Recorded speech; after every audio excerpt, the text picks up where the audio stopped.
Welcome, everybody. It's Holy gonna crap! go. It's gonna go great. The Twitch is down, so Yeah, Mike is fucking gonna suffer and succotash to try to fix this live, while I'll try to keep yeah. y'all entertained. Right on. Wouldn't be Welcome, the welcome, first welcome, time. everybody. Welcome to BeoTalk 178, where I try to sort the Twitch side on the fly. Maybe, Uh, maybe we'll get to the audio master later on. yeah, But so yeah, do your thing. I will talk about the Mr. Halo remote that finally came in. I did set it up. I got it. Guess what product it's not compatible with? what? Moment. Of course not. Fuck.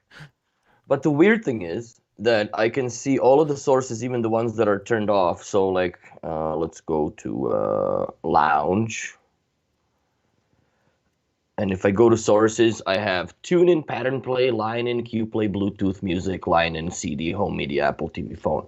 Mm-hmm. I don't even have all these. Like, these are an AV. So, like, all these sources are being read out that I don't even have set up and are disabled on the moment, but you can still turn them on, but I can't control or turn on anything in the office. So that kind of sucks. Another thing, Yeah, can you hear that? yeah. That's the wheel loose as fuck. Yeah, that's some bullshit, bro. Yeah, I don't know what And causes that. you can see that. A little bit. Yeah, I see it now. See, like, I don't know if I can focus better at it, but it actually moves sideways and such. I am very impressed how this is built, though. Even though shiitake mushrooms on that side. And would you agree that the logo is not centered?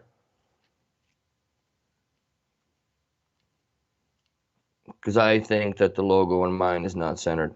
Yeah, Like it's it's it's more towards the bottom. to the bottom. Like if it's facing you, it's the bottom right. Yeah, I think that's mostly to let light through to the light sensing. Yeah, but when you take that thing off and you see through it, you can clearly see through it without any issues.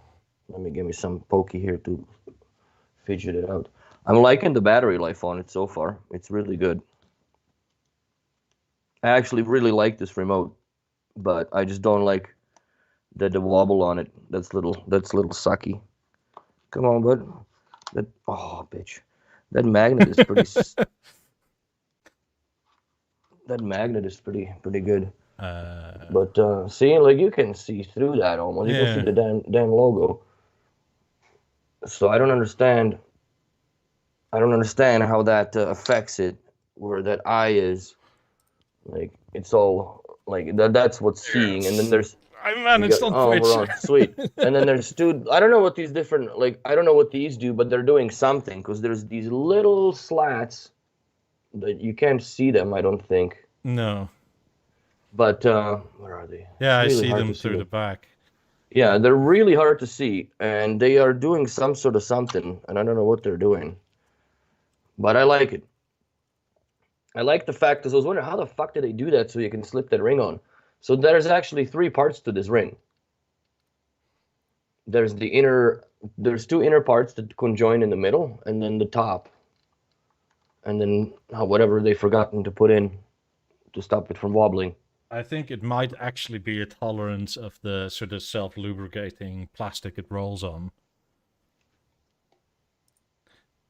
But I think it makes sense, in my opinion. Maybe they had issues with it, just like they had issues with the early Essence remotes, where they just like reefed up that you couldn't turn the fucking things. So I don't know, but I Ah, do. I'm here. Finally, I I can concentrate again on actually nice, talking but I shit. do like it, man. The mechanics of it, I really like this thing. I can't wait for my Bio Living Intelligence to come in. Yeah. In case I forgot, don't forget to like, share, and subscribe if you haven't yet already. Also, if you can send it on to your Twitter or Facebook or that sort of thing, or Reddit, all good. If you're on Twitch, hello, finally. And if you have a question you absolutely need an answer to, super chats are open, and super chats guarantee an answer to your question and or topic. Also, I think there was some confusion. If you're a channel member, which is the join button down below, you can catch our Monday night streams on YouTube, and that seems to work better for some people, apparently. Otherwise, you can come follow us on Twitch. If you don't know what Twitch is, then good luck and become a member. Thank you. Goodbye. He hangs up the stream. What the fuck? Also, if you become a member, you get a bunch of emojis you can use. Nice. Did you make some new ones? I can, since last week, make another one. You're in it now. With a... Oh, for God's sakes. Oh, no. I found a still of you. The Trump lips. Yeah. Fucking hilarious. So that's an emoji now. I still have to figure out how to bloody do that on Twitch. But, was that from what I'm saying? Are you shitting me?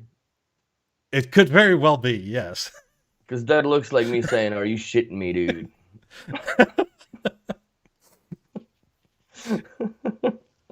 So you got, are you shitting me, Willy, now? Also, another, well, I think it's called Huge Willy because Massive Willy was too many letters for the...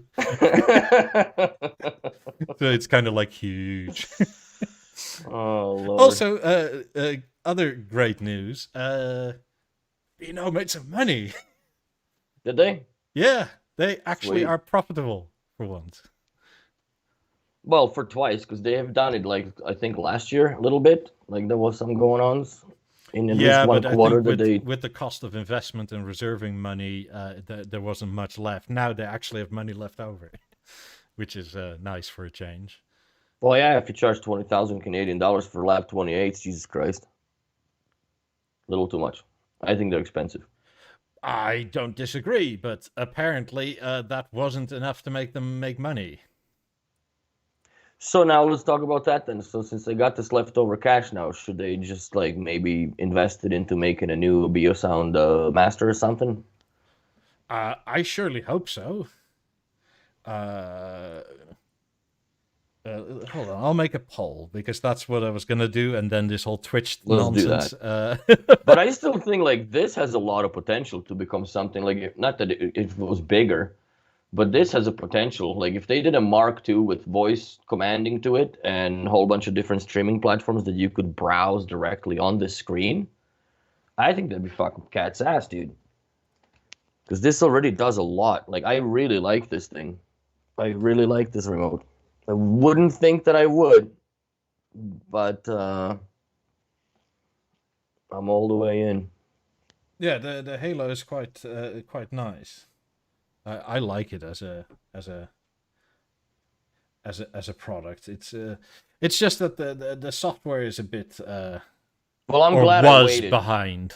I know. I'm glad I waited for it to be where it is now, because I think it would sour that remote for me for a long time. Even with the oh yeah, fucking Messiah, the software has been sent down. Yeah. But still, it's just a piss off. Maybe it's a stupid point, but becoming a customer love brand, isn't that everybody already here? That's We're in the roof? Apparently. Fudge. That's why nobody looks at us normally, because that's where you put your old shit at, like especially in the European houses, right? Yes. It's the attic. We're in the attic, guys. Yeah, in this country, we don't really do basements.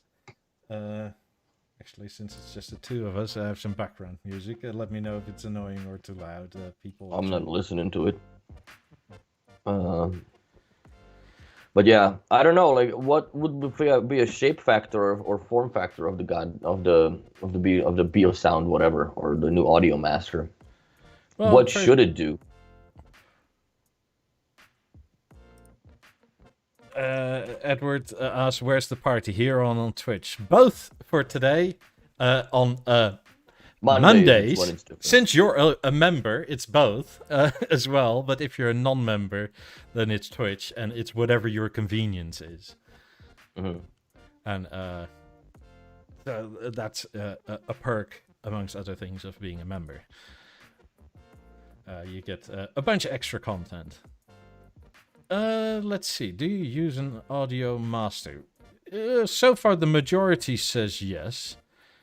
If you guys are in the chat, could you let us know which one? Do you use like a Moment, a Biosound 5, or like something older, like a Biomaster, literally?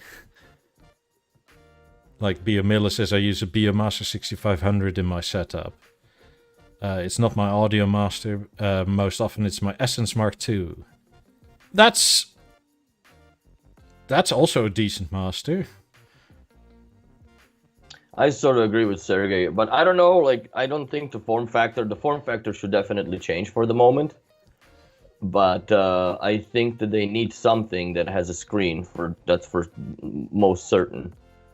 And then maybe make it removable just like that, or have it fixed. But I don't think the fixed things make sense in today's day and age, because people want to wander around with the tablet, and then it has its disadvantages because you leave it places and shit.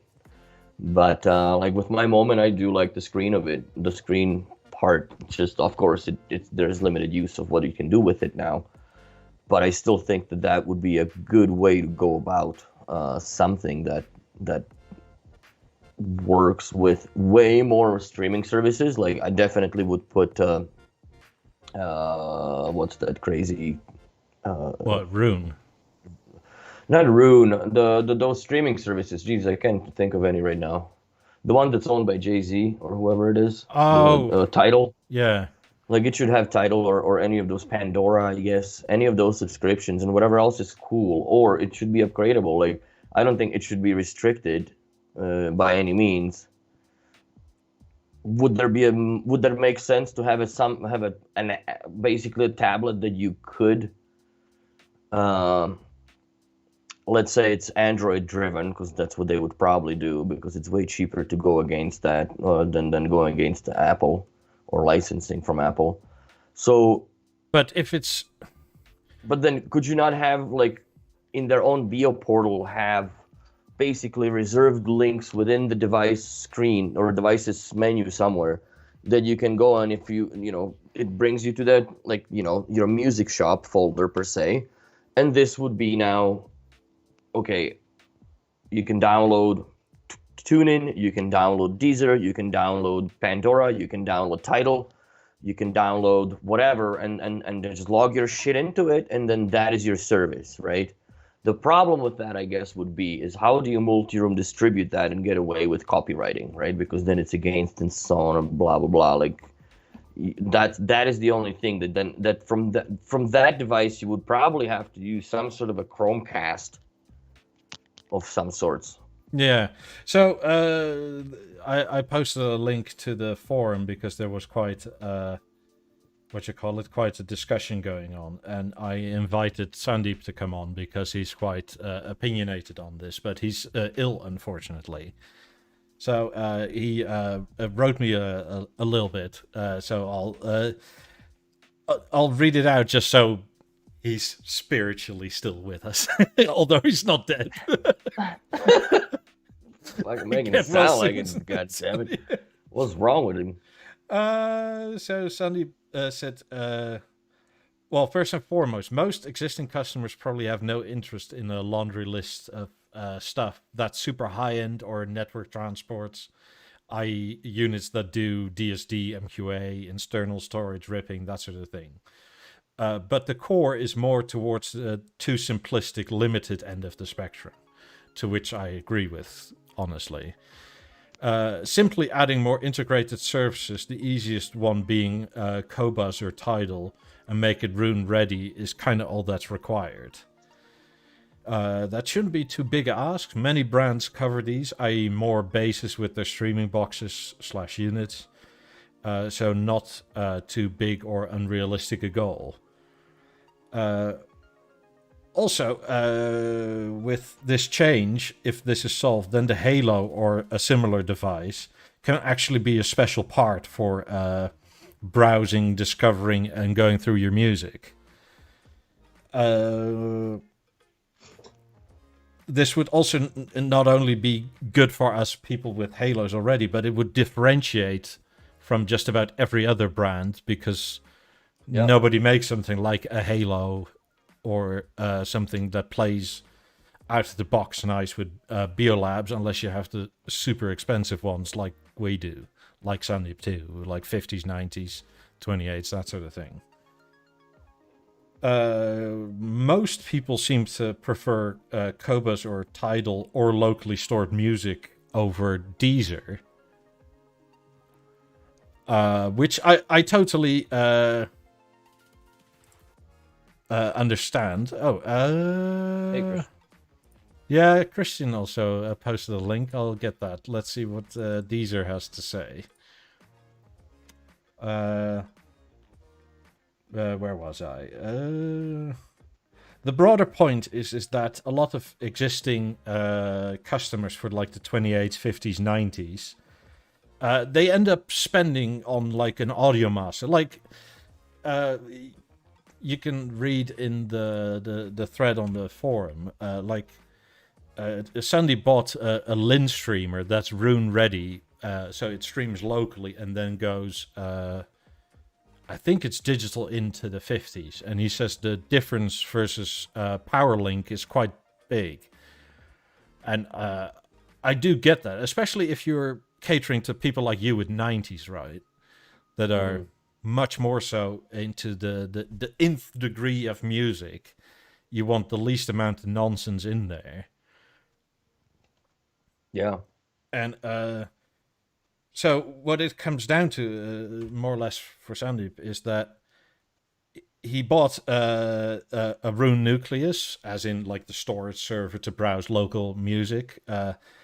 That also nicely ties in all the services. So if you have let's say a Deezer subscription, but you're also subscribed to Tidal or Qobuz or whatever, and you have a bunch of local files, that Rune software mixes everything in. So if you search for something that you don't have locally, it auto-populates the list from all your streaming services, and it tells you in what format they are, which is kind of a nice feature, although it's, again, another subscription. I'm not the biggest fan of it, but I do think that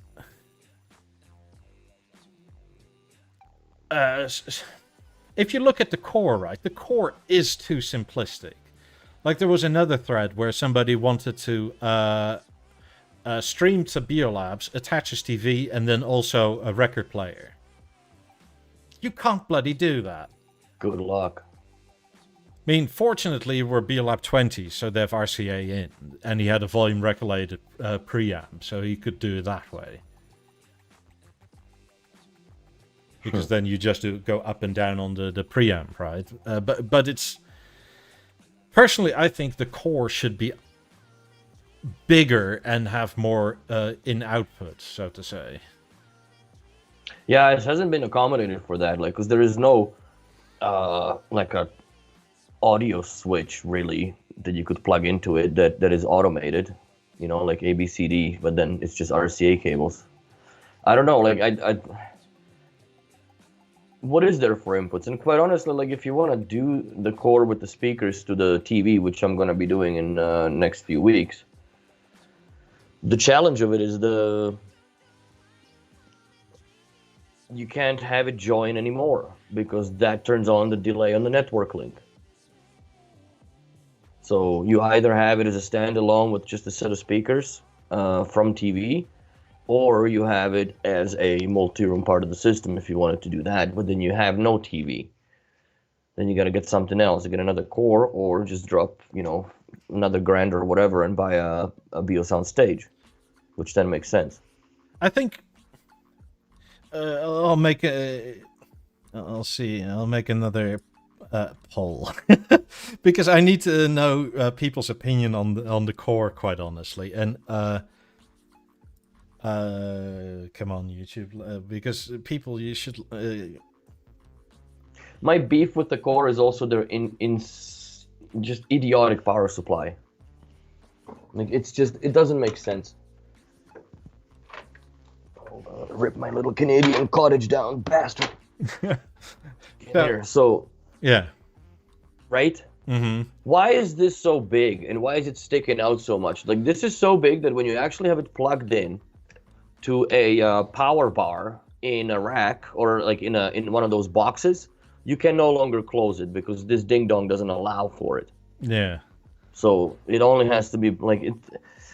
For how, what is this? Like, I understand the concept of it, but there's really little. And also the DPL, it's still labeled as DPL and never worked to this day. Yeah, I wonder what they're ever going to do with it, because it was for future upgrades, but then they never came or something. Maybe they will. But the Biosound Core is more or less, it's a device that you are codependent on. Well, now at least there is a beautiful remote that manages some of it. My comment also is, I don't know if that's going to be released in the new software for it. When like the multi-room comes up, because there's going to be probably some sort of an update for this thing. I was wondering if there would be a way that you could change your sound presets on the shape.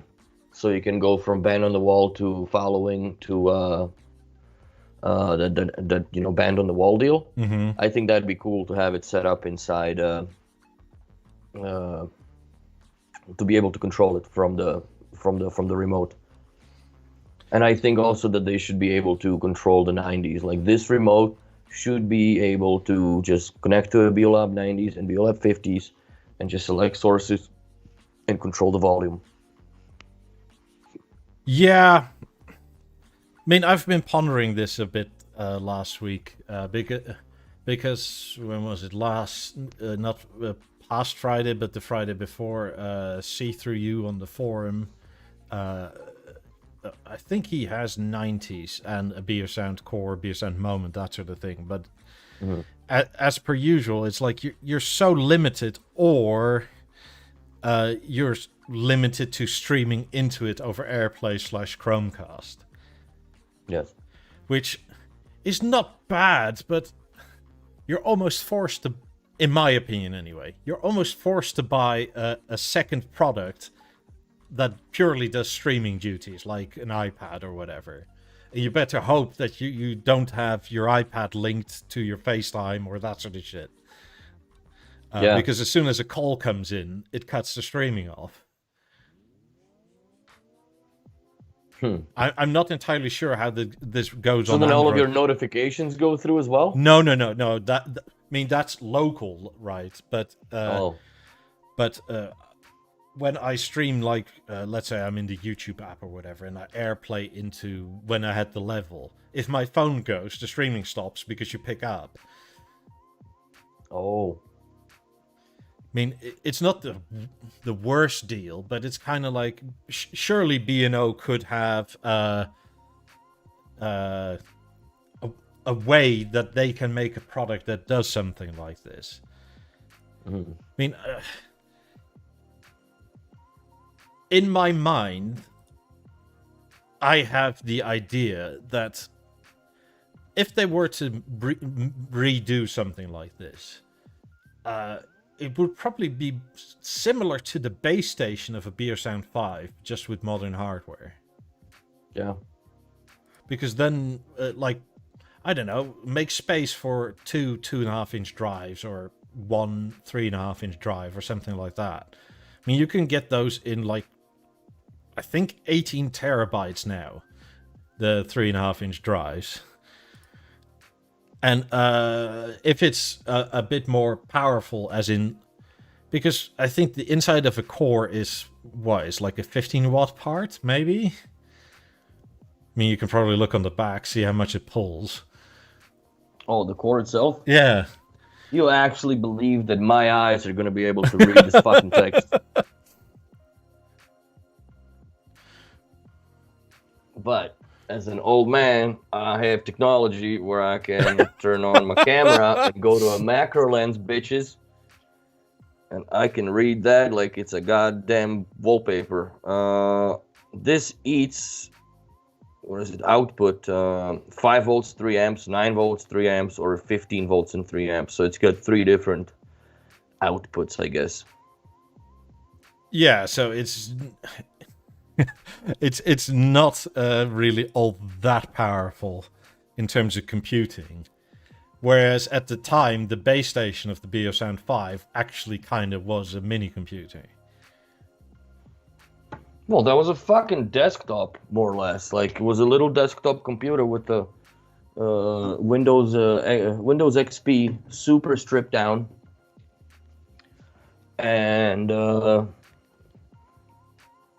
yeah, it was literally it would boot up differently with the Biosound 5 connected than without Biosound 5 connected. Like when Biosound 5 head unit is connected to it, you can actually make it a music server. If it's not, it's just a Bio Media server or Biomaster 5. Like it's just it only can hold your music and shit. It's weird how it works. Yeah. But I think that I honestly still believe that the platform, whatever they develop, if they ever do, should be, I think 50-50 portable.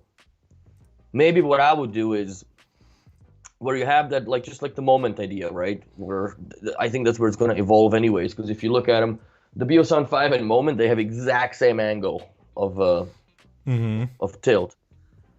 But I would think, or I would hope, or wish for that. Like if you have, let's say that you take the Moment screen, your wife fucks off with it somewhere, right? Because she's, it also should be having the same controllability that the Halo has, so you can just go to another room and you could operate the other products with it. But then you're not stuck with nothing in the other part of the house, like the living room or where this is, where you, like, I would have another screen below there where you could actually just browse it and use it as a secondary system, or whatever's power links are connected directly into this. Yeah, so, I mean, the only kind of thing I'm a bit skeptical of is like, if you look at like this came out, what was it, a month ago, the new iPad Mini, right? It's basically the perfect form factor.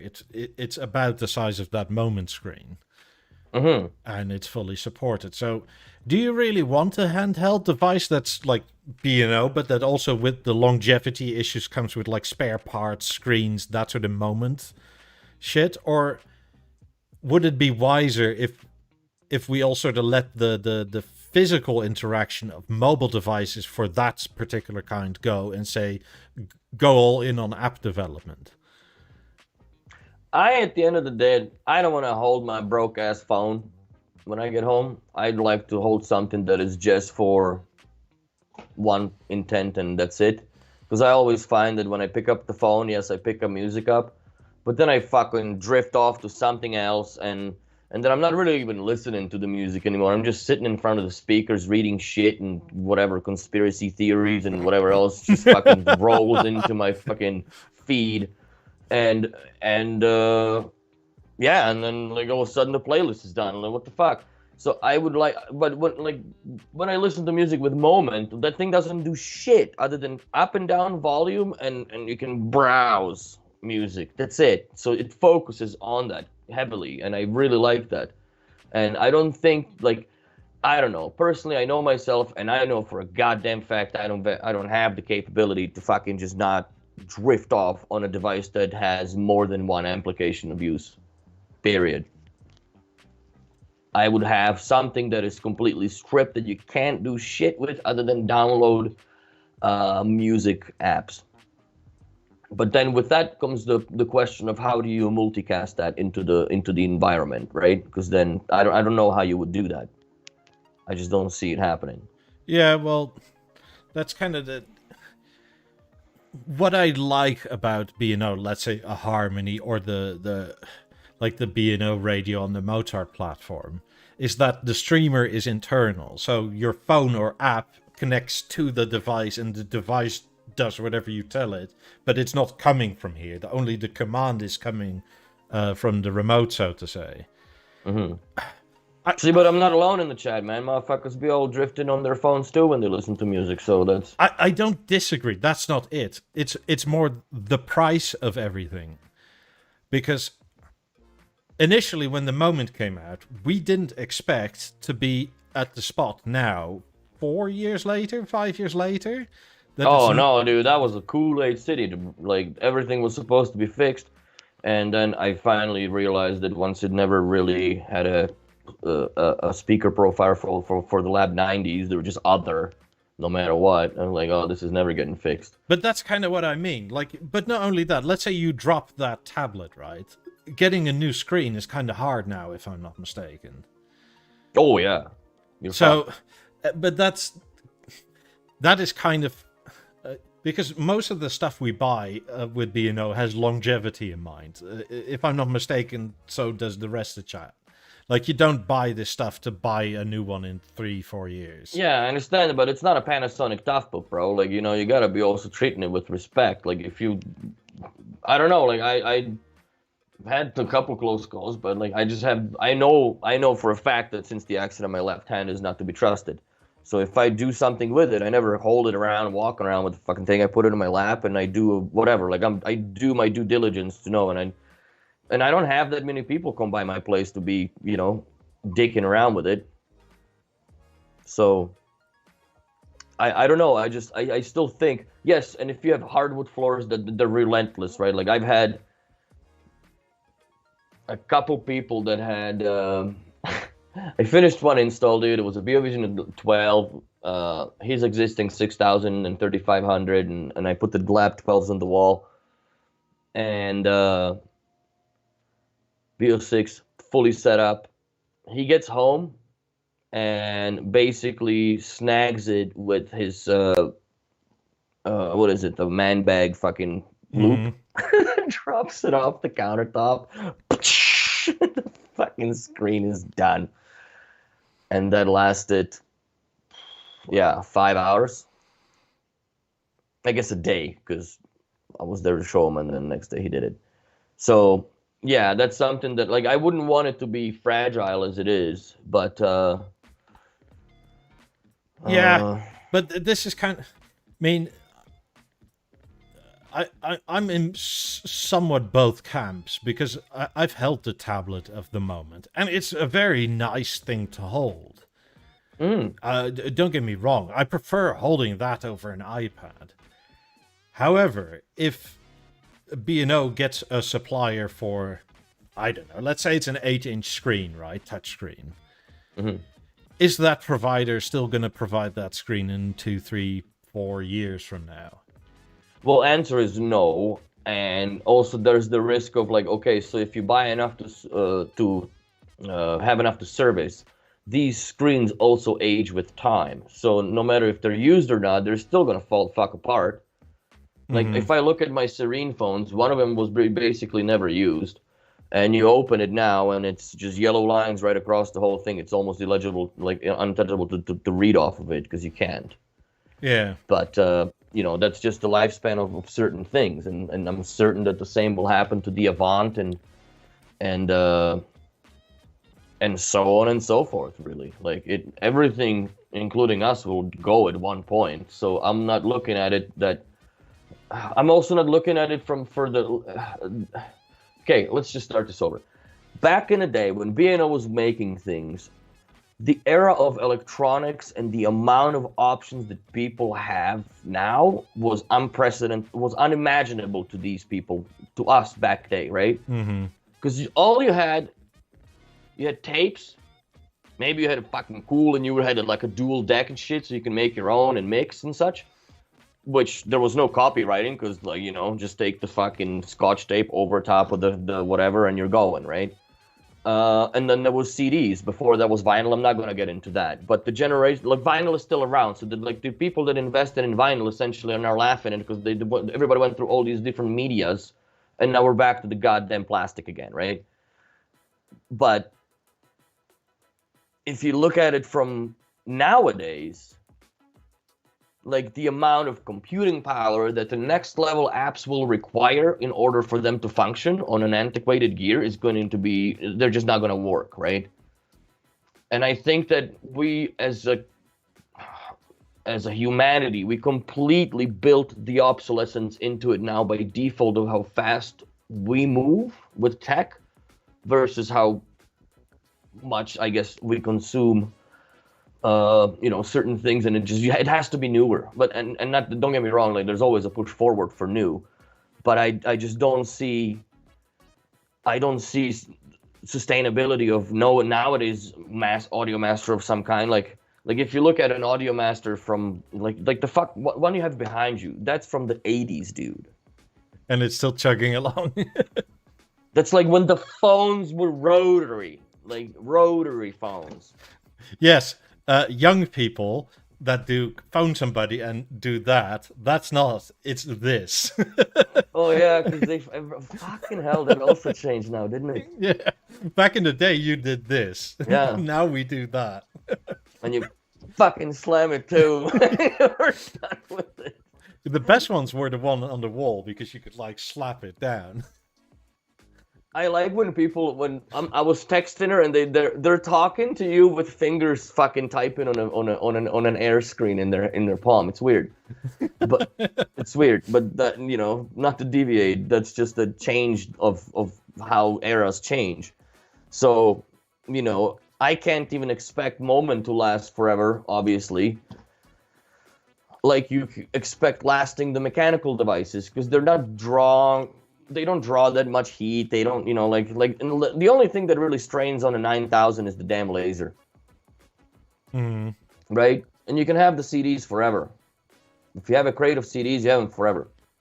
You fuck up an account, Spotify, nukes, whatever, now you lost all the collection. You have to start it somewhere else or revisit it back, whatever, start your new account. Or, okay, that platform now no longer supports that, just like B&O had Deezer pulled from under him, right? Spotify. Mm-hmm. When, all of a sudden Spotify is no good for you. Well, oh shit. I'm like, okay. And then there is a migration to Deezer. I'm like, oh, for the love of God. And I haven't spent that much time on Spotify, so it wasn't a big deal, but it was still a whole bunch of albums, and quite honestly, I never really looked up anything that I really had on the CDs anymore afterwards. So it's the same, I think. I see that migrating from streaming services from one to another, it's like having computers. You have a certain amount of era of your life hooked, basically saved on that particular part of that desktop, and then when you get a new one, maybe you get the hard drives out, whatever, but you never really put it all back into the new computer, right? Like, no, but you're basically making the case of the Mozart platform. It's agnostic in the sense of what's standard built in and can't be built out, so to say. Well, that's good. Yes. So if we were to have a new audio master, the reason I'm not sure about any handheld device or prettiness of it is, first and foremost, it would push the price up. And if you have a tablet and whatnot, like I understand that a computer or computerized bits don't last like 8+ years is a bit pushing it, maybe 10, something like that, right? But talking smack about my laptop, bro. But more so that you run into like more a limitation that if you drop it, you cannot fucking repair it. And therefore, I think they're probably better off going all in onto like the app space, and you buy an iPad mini or something like that. I know it's not the preferred way, but at least if you break your iPad, you can buy a new one and re-upload the software. I know this is not pleasant to say, but we can still fall back on our Be Remote ones and our Halos and that sort of thing. But if Halo had a browsability built into it or allowed for it in Deezer, I would be okay with it. Or at least pick my playlists out and whatnot, because I usually listen to the same music. If I want to venture out, I'm not going to use the Halo to pick shit out. But if I'm listening to music and just sitting and listening to my playlist and I know exactly how the songs are because I've made it, then I should be able to, or would like to just be able to scroll through. I know there is a color screen inside this thing, so they could do it. There's gotta be a color screen. Do you think they're gonna fucking put a black and white screen into this thing? Do they even make black and white screens anymore? I highly doubt it. It's a good resolution screen too. Uh-huh. For my eyes, at least, motherfuckers, I need to get a freaking macro lens on it. But I don't like the traveling suspension on it, bro. That's a little too goofy. It's not very B&O-ish, the clunk to it. No, correct. But I do like it. I like to carry it around and shit. Like, it's funny because you have to grab it like this, basically. And there's a risk of if you put it down, like, you can damage the bottom edge, so you gotta always put it down. Like, there's almost the same level of OCD on it as, like, placing the BO6 on a charger. Or BO5 on a charger. You must do it in a certain way, yeah. Mm-hmm. So, I don't know. I think they have a real big challenge in front of them if they're going to tackle on and coming out with a solution of this new audio master. Here, I put in a new poll, and this is maybe where it falls and stands. As in euro, what are we willing to pay for it? Because a core for what it is too expensive. But that doesn't make the value proposition bad, so to say, for if it did more. But if you look at like what the Moment did at the time, it was good, but it was, if I'm not mistaken, it was quite expensive. It was like, it was expensive till you went to Stroher and walked through the factory and see how it's fucking made, and you just like, oh my god, this thing is ground 4 fucking times, anodized 4 fucking times, because there's different finishes and all this, and you don't really, because you look at it like, it looks cool, but to get that cool, it's stupid money to not stupid money, but it's stupid money and time to get into that refinement, right? yeah. So let me see. It was 2,200 euro when it launched. So adjusted for inflation, that would be, if you were to sell it today, would be nearly 3 grand. Yeah. I'm gonna go up to 3 grand. Because if you look at it, like the level is what? 1,500 euros or whatnot, whatever. The cloth one is 1,250. So there you go. The gold-ish with oak is 1,500. And that's kind of, I mean, this is also kind of what I want to know. What, because if you want, like, we can all say, like, we want an iPad type device made by B&O, running B&O software, no emails, no nothing. This, that, and the other, and I would pay 1,500 euro for it. It's like, okay, yeah, this is kind of a non-conversation at that point. Because they couldn't do that.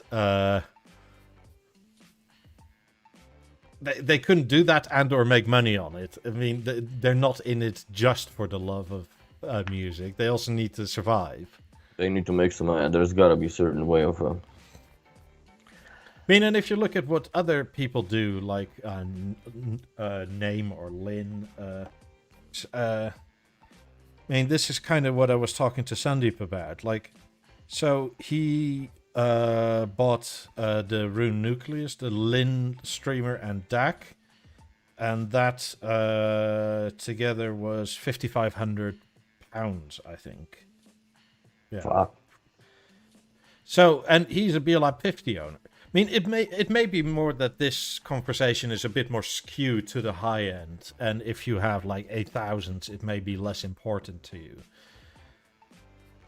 But it is kind of weird that if you, let's say you wanted to, I don't know, be that guy on YouTube with that ultimate stereo music room, right?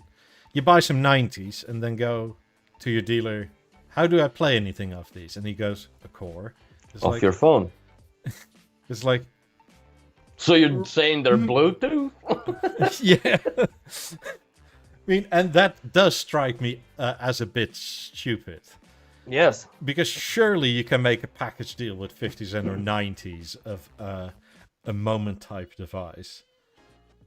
I mean, also, what kind of irks me with a core is that Like, I understand you have PowerLink and spit it out. One PowerLink. Yeah. One. That's annoying. Like, why not give us two? Why not give us an in for... Because they can charge you another $45 for the B&O's RJ45 to PL splitter.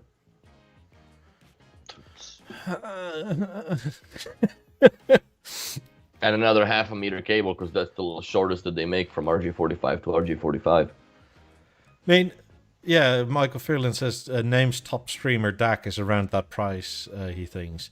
I mean, so there is the market for it, because the competition is selling this sort of stuff. Of course there is. It's just... I mean, the handheld bit is... One idea I sort of had is if B&O wants to do this sort of nice looking but expanded, is that you have two phono ins, one where there is a preamp in the phono deck like the 4000C, or you have the original without the preamp, that you have a phono in with the new PCB board that they make as the replacement bit, right? So you take, I mean, let's say they take the chassis of an NL-ML converter or a BeoLink gateway. Yeah. To me, that's very pretty looking. And if you just have a row of in and out inputs on and outputs on the back, where you can put and your phono in, and you can take your digital out to your 90s or your 50s or whatever, that would be grand. That would be great to me. I mean, build it on the Mozart platform if you could. Because then, I mean, all the other Mozart platforms, basically, part of the deal with the Mozart platform is that you can replace the chip inside if it's ever not powerful enough in future. Mm-hmm. And that kind of makes me like that idea, because that gives it more longevity.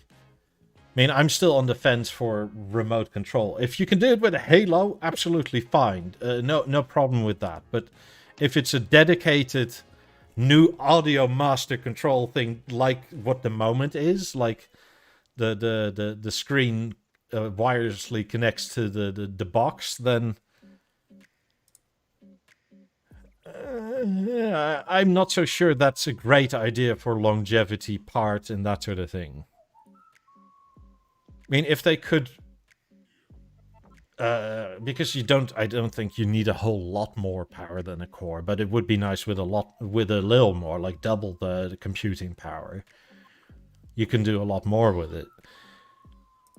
I mean, make it a Rune endpoint, because everybody loves Rune nowadays. I personally don't use it. Like, this conversation is slightly hard on me because it's slightly missed on me.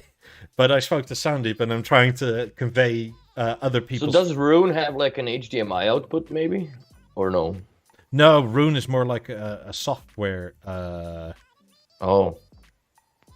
set. So where do you run it? On your desktop? Yeah, and you have Rune endpoints where it's... let me... What is a Rune endpoint? Like their way of core, I guess? No, it's sort of like where you stream to. So yeah, it's kind of like a core in a way. That looks sexy, bro. I know, but it doesn't matter because you hide it, especially. It's got an HDMI out. Yeah. So if B&O made something like what we were talking on Twitch with the Biosystem 5 type of thing, then and a little bit of ARC control, wouldn't that just be able to be controlled by a BioRemote 1? Yeah, Jan says the Rune Nucleus has HDMI. Yeah, because it's an Intel NUC. It's literally a computer that runs Rune software. See, and that could output into the Biosystem 5, or whatever they would call it or make it. I mean, I have an Intel NUC down here. But yeah, I don't use Rune. I just go old-fashioned way with keyboard and a mouse. I go that way. And I'm a more or less software, a playlist listener, and a lot of radio. I listen to a lot of radio, like lounge FM. I don't listen to spoken radio. I actually turned off the news 2 weeks ago, and I've never felt better in my life. Because it's just ridiculous in here. Oh, Jesus Christ, man. The communism is common here. So. Generic Enthusiast says, yes, Biosystem 5. If they could do that, if they could do what Rune does with like an Intel NUC, that would be good. You still run into the prettiness of it because a Rune Nucleus isn't exactly good to look at, honestly. Here, brought up a Rune Nucleus. It's literally a black box with cooling fins. And this is the inside. They even use, by the looks of things, part of the Intel chassis. What's that, a solid state drive on top of it? Yeah. So the Intel NUC comes in two form factors. One with an M.2 SSD inside only, or one where you can lay, which is a bit thicker, and you can put a 2.5-inch drive in. It doesn't have to be solid state. It could also be a regular 2.5-inch drive. And how does that tie into fucking playing into the speakers? HDMI or whatchamacallit? Line out? Digital out or line out, yeah. Okay. But if B&O were to make something like this, they could obviously... God, I'd hope they make it sexier looking than this. Yeah. I mean, This looks a little Walmart. Yeah, so this is the super passive cooling one. And again, you end up with an iPad in your hands controlling everything. Which I don't think is the biggest deal, but... Again, I would like B&O to have their B&O dedicated moment type thing, but if history is anything to go by... My problem with that is, like, I've seen it a number of times, like, we've put an iPad on the B&O's wall bracket for the gateway to be controlled. The first thing he does, he logs his fucking email, everything into it. I'm like, what are you doing? Well, we gotta be logged in. I'm like, for what? Like, delete all this shit, man. Just leave this for one app only. BeoLink Gateway. And don't even close it. Just have it always running. You don't need anything else. This is a touch panel, not a fucking iPad anymore. You gotta look at it that way. So, that's what I've been combating with a whole bunch as far as, people. Mike Hunt probably says it best. You gotta pay for the sexy. Yeah, you do. You do, but then hold on, I'll make another poll, because then the question is, are we talking about something that, because the I think the consensus was around €2,000 or so. So yeah, 53% said around €2,000. Then the 23%er. And there's Mike Freeland with his frivolous $4,000 and shit. Tossing all this money down the drain. But I don't know, man. I think that I'm missing something sexy from B&O. Like, even like the Halo, if that had maybe I don't know. I don't even think it needs a bigger screen. Like, if this had more power that you could actually voice activate it. Oh, an Intel NUC or a Rune Nucleus, you could do that, but the subsystem is Windows, so it's shit. For like Cortana voice control, whatever cancer, what's she called? Cortana, right? Yeah. Well, it's a bit too harsh, but the subsystem is Windows, so it's not as refined as Google or Siri even. Because Bill Gates has a different agenda right now than fuck around with software. Oh shit. My newest poll is now kind of like, So are we talking about a device we want to hide or we want to see? Because the moment was definitely a device you wanted to see. That's right. But if you're talking all these capabilities that needs to be seen, I don't think B&O can do that for $2,000. No, there's no way. I mean, in the modern day, I think you're probably inching closer towards 5 at that point. Especially if you are having a proprietary, like, tablet style control system, like the Moment does. Yeah.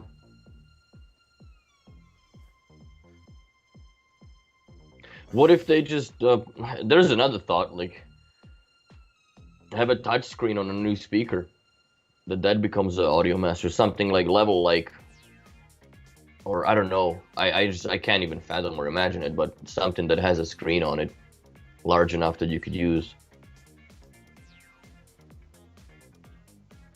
I mean, maybe, It's hard. It's a hard challenge because everybody is on portable platforms, and I completely agree with your argument that it's cheaper in a long run to offset the interface to an iPad than to commit something that is good for cutting fucking limes on 4 years later.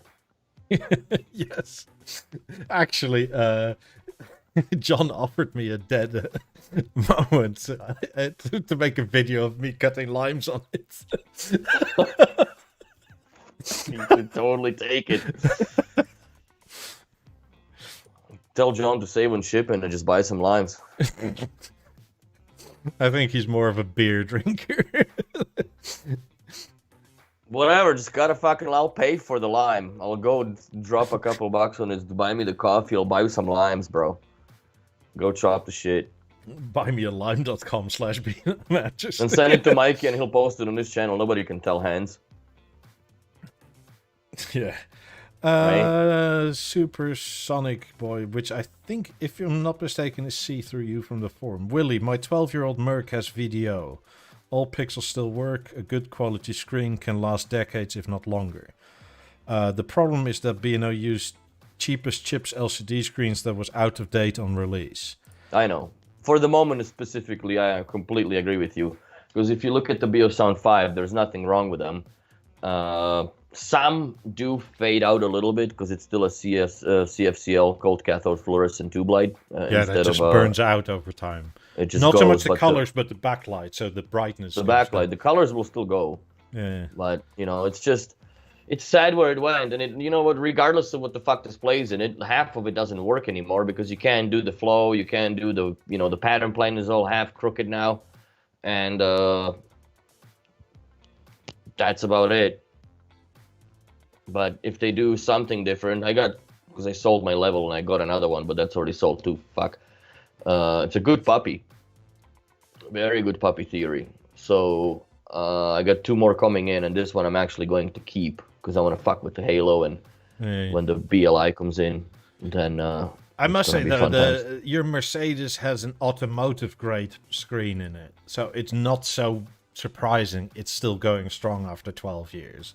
Yes. Like, automotive grade is something totally different than, like, consumer grade. Because those are made for, you know, hard chip of a Abuse. direct sunlight. Like, you park the car somewhere and, you know, it has to take that fucking hour and a half or 2 hours of the direct sunshine. Oops, I'm in Arizona and I forgot my sunscreen on the front windshield to put up or something like that. And it sits there for 6 hours in, like, 40-plus degree weather. Like, it's supposed to survive all that. And that's exactly why all these Teslas have panels that break. Because Tesla, because they're Best Buy panels. Yeah, they're not automotive grade. They go for the 1080p and up panels that aren't... they're basically consumer grade, and they'll go, well, fuck it, if they go, we'll replace them. Yeah. Well, it's getting to the point where it's cheaper to replace it than fixing it.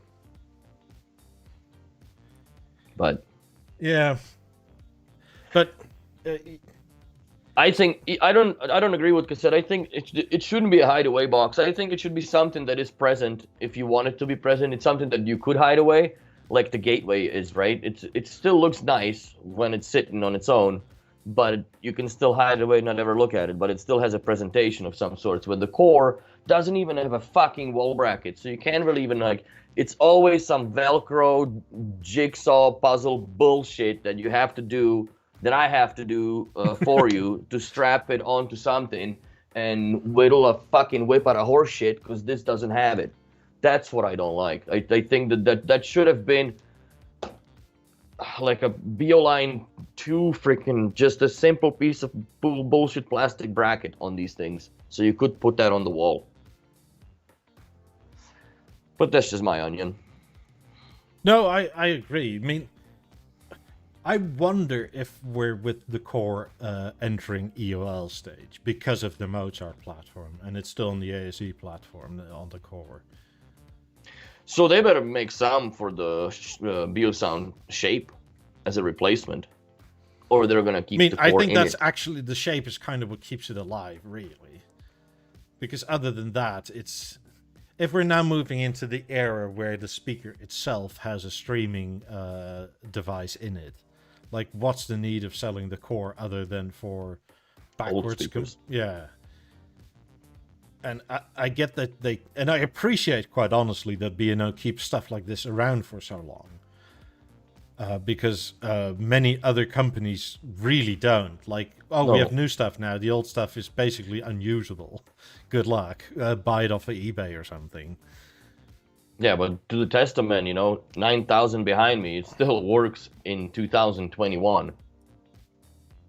And it came out a long time ago, way before all this shit turned gray on me, I tell you what.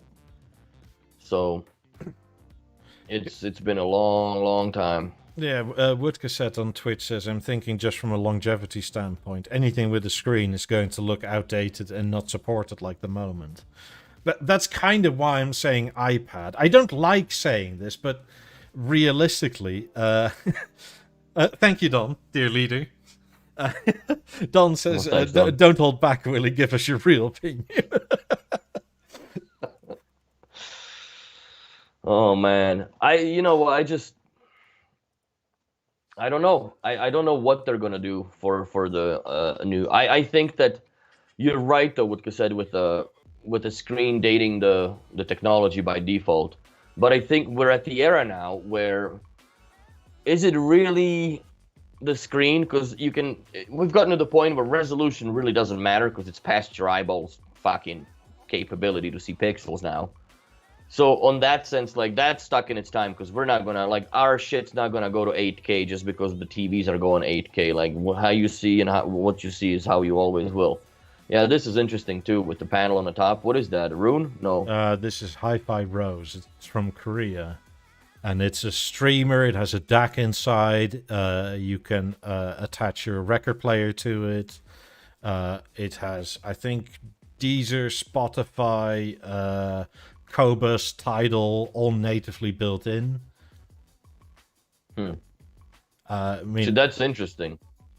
So it's nice looking, and the screen up front. The only thing is, like, to control it, you either have an app on your phone, again, because that's where we are now, or you have to walk up to the device and touch it. Oh, fuck, that's just terrible news. Is it, I though? wouldn't mind it. No, I wouldn't mind it going up to it. Well, that's what I'm saying. Like, it's nice. Like, this, if it was sexier, like, this is something that B&O should consider as being more sexier. I mean, this and is have something. A screen. Yeah, this is something you can display, because if you can't do this at an attainable price, I would say build a better box that you can hide. Mm-hmm. Or go, and if you go the hidden route, go all out on the bloody app development. Hire some extra software people and make the app the slickest app of all the speaker companies out there, or hi-fi people out there. Because, let's be frank, like, we're more and more into software and digital persuasions the more you go. Well, the only hard moving media now, quite honestly, is vinyl, right? Because the CDs are kind of dead in the time. You can't really buy any new CDs. I don't think you can probably buy like new Bon Jovi disc or some shit, but I don't think you can buy like anything that is reasonable, and like all the rap and stuff, like that's not going on the CDs anymore. But No, but you can still. I mean, I think there's, if I'm not mistaken, this still has room for. I think it was 2 solid-state drives inside. this thing, Yeah. I mean, then again, for people who don't know, a solid-state drive is 2.5 inches diagonal and 8 millimeters thick. So it's a universal product that has been standardized for the last 15 bloody years. So if B&O wants some internal storage, you can buy that off of just about anybody, really. yeah, throw it in there and then have your music as well on top of whatever Yeah. you may stream. Have it run off Linux, whatever, Bionux, or... I mean, you can customize Linux to a great degree. Most of your old shit B&O used to run on Linux, or a variety of that. Yeah, I think their TVs were Linux based. I think actually the internal software of the stage is also Linux, if I'm not mistaken. Which would make sense, because that thing is solid as rock. It's solid. You don't get no blue screens or whatever. Yeah, no, I agree with Supersonic. Not saying Rose should be, the Rose Hi-Fi thing should be in a B&O setup, but if somebody else can make something like this, and B&O has a core and that's it, or leftover moments that are on their way out, like, seriously, like B&O, surely you can do this.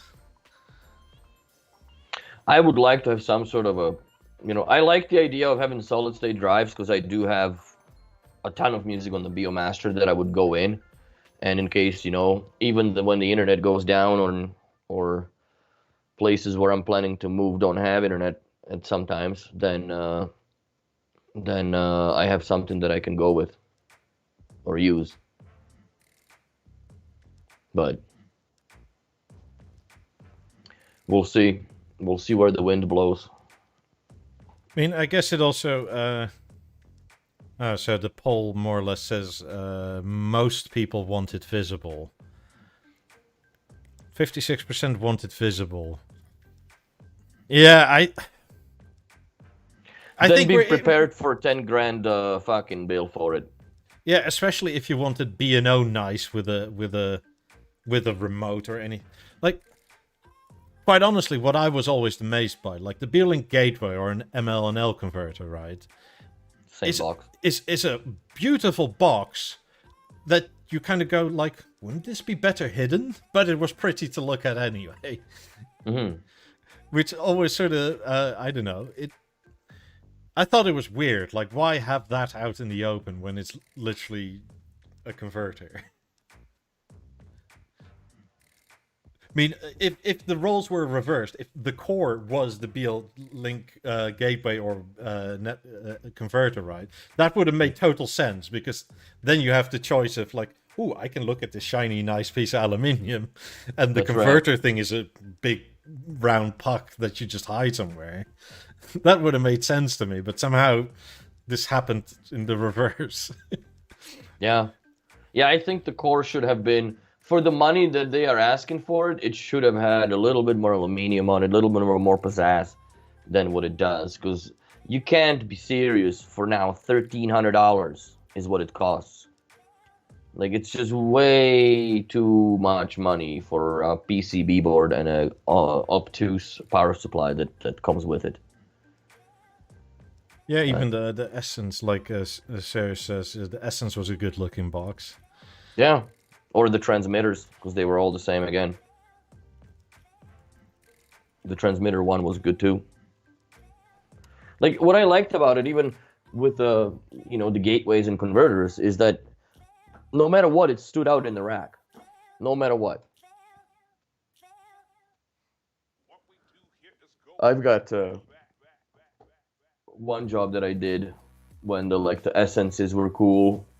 That was 2016, and I put in a gateway, and I bought from from STB brackets. Mm-hmm. I bought that aluminum drawer where the first one would be either a converter or she has the gateway, so the gateway slides right in. It looks fucking sexy, and then there's 4 or 5 essences in there. Yeah, that's sexy.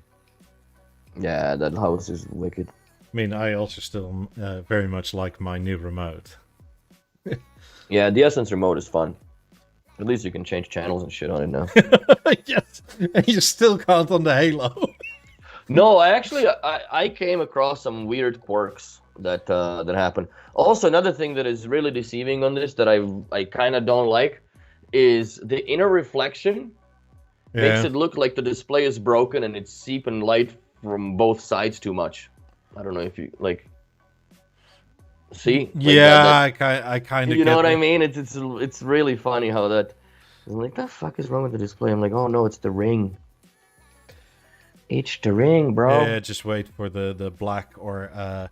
Actually, by the way, for anybody that was here last week, I posed the Halo in silk question to my dealer, and I'm waiting for a response. What B&O would charge for, let's say, 5 of them, 10 of them, or 15 of them. Without the rattling wheel. Well, that kind of goes without saying, but anyways, no. what was it? I think we had 9 people that said they would have a silk Halo. So, in case you missed it last week or didn't say, I posed that question, and I'll get back to you. Once... Yeah, email Mikey if you want it. Yeah, we can do sort of. You got the head count on it. Yeah, sort of special group buy, so to say. Yeah, I'm in for sure. I told you that I think last time, but yeah, I'm fucking in. I'm in on it, bros. I mean, and we'll figure out how to do it, whether it all comes from my dealer or if B&O's just aware that there's demand for this. Maybe they'll say, fuck it, we're not doing it, we're just making it a permanent color because of the demand. That'd be cool. That would be actually better, because then there's no overcharge on it.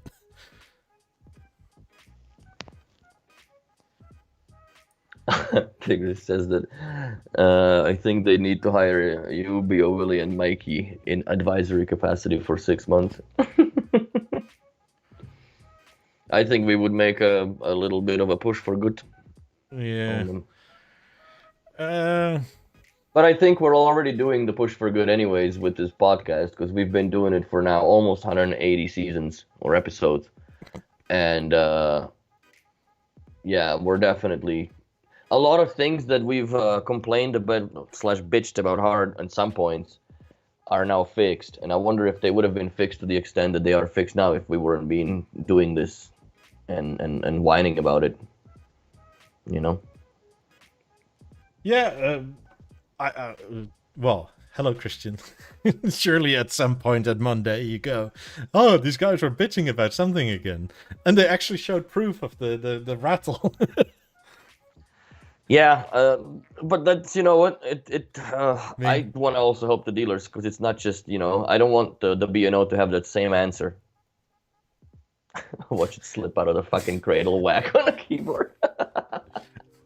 Or slip out of your hand, more or less, because that thing is not going anywhere. By the way, the super duper people watching are in now.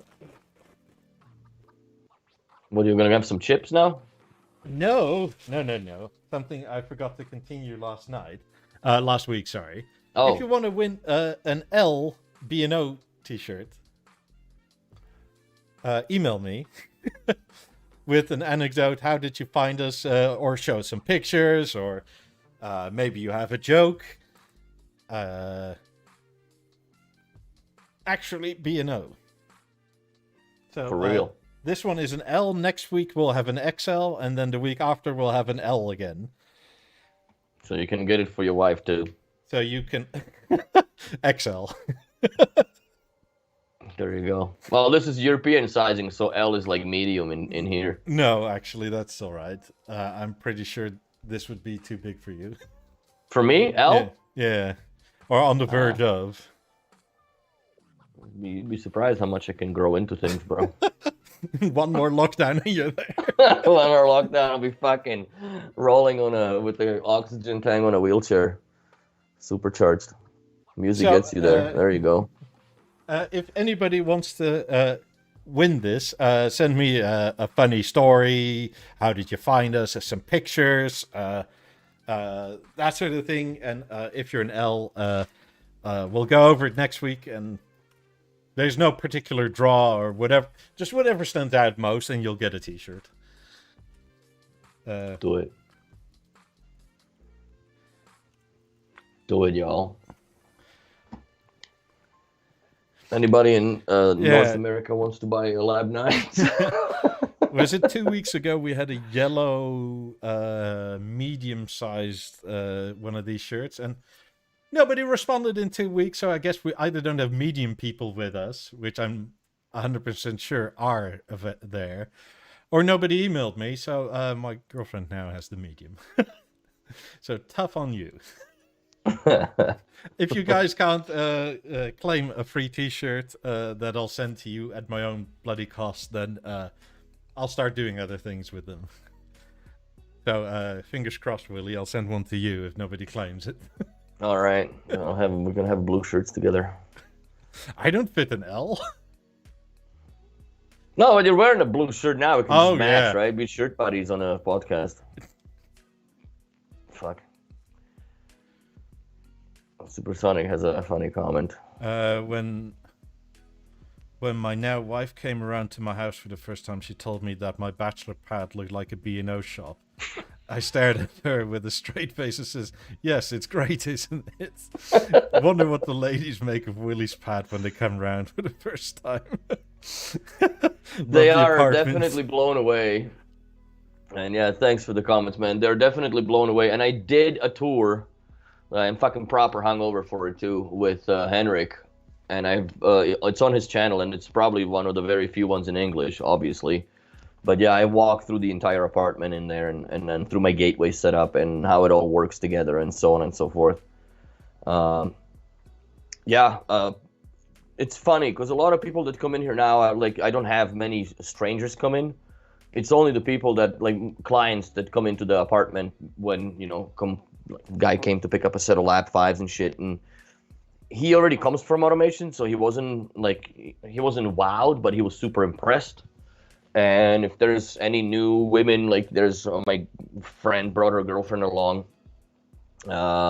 She was more smitten by the Lego than anything else because she's a big Lego fiend or fan. So yeah, it's fun times. It's fun times, and yeah, people like it. People don't understand automation until they come over my place, and then holy fuck, does actually make sense when you walk into the bathroom and the light comes on, you don't have to touch anything and don't worry about it. That's what is life of, that's what it should be. And that's what women like too, especially the lighting. They really they really fall into the lighting. Especially during the coupe now, where you don't have to touch a bunch of stuff everybody else also touches. Right, so... And I got keypads everywhere, so then there's different functions which are also tied into the gateway and so on and so forth. So, see you later, Prestige. But yeah, I like the tech, man. I like the shit out of it, and we'll see. We'll see what else fits inside here. I need to get rid of some stuff. Still. Yeah, well, your place is basically a B&O shop, but my place more or less is as well, except I have cats, so I have this semi-parkour setup. For this. Yeah, but that's, you live with the product for so long, and that's also, I guess, a testament to the longevity of the product. I have a set of 8000s actually just behind this corner. They're not plugged in, they just look cool in the corner there until my mom fucking moves into her new house so I can drop it off to her. And yeah, I think there's gonna be some serious changes coming up very quickly for me in my life. Yeah, very same quickly. Here. So I ordered some 28s yesterday. You fuck.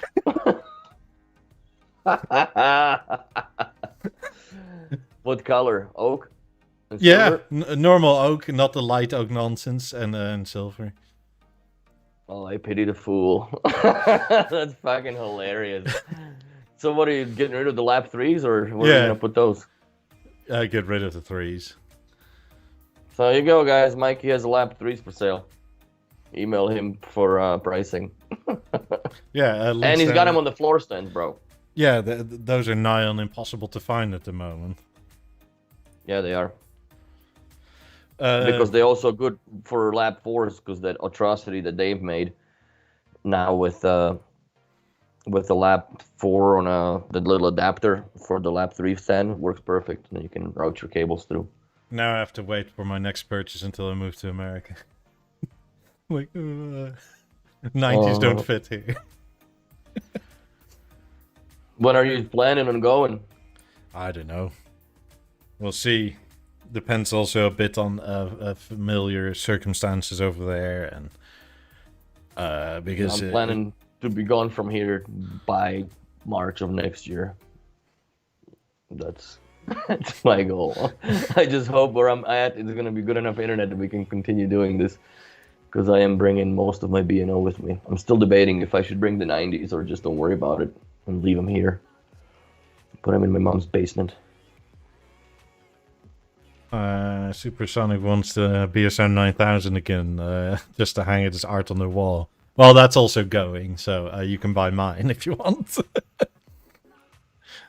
Because I've done it a couple times for people. I've just hung a unplugged 9000 on the wall. So I'm halfway into like, should I trade it in or sell it? Because especially this.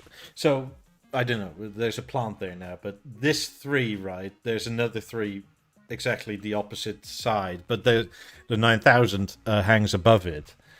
But if the 8000 is gonna go there, it's like that wall is so full. I'm not keeping the 9000 there, and I quite honestly don't use it enough anymore. That I'm just gonna get rid of it. I mean, I've had it for a few years, but it's like nearly 3 years now. Yeah, it's like I've had it, been there, done there, got the T-shirt. It's the same thing for me. Like I've had my 9000 for a long time now, 9-10 years almost. And yeah, I'm gonna pass it on because I'm not gonna take it with me to Costa Rica. Fuck it. There's no point. And bring CDs and shit. I'll leave all that, and I have a buyer for it. So, quite honestly, I use record. It's on YouTube and Twitch. It's just off, but over here, right, is my record player and Biomaster. I use that more than my CD player at the moment. And since I got that, I have actually used that quite a lot more. So I'm thinking, since that's kind of my only CD player at the moment, I might as well get the CD player for this stack. For the off chance I might actually play a CD. Yeah. Also, the CD players in the Biogram CD 5500 is like €150 or something here in decent shape.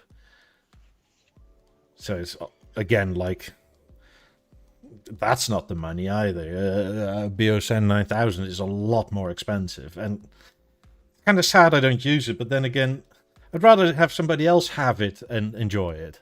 That's what I'm at with it now too. Like I've had so much B&O over the years that I just now grown desensitized to just, I'm buying this and, till death do us part. Fuck it.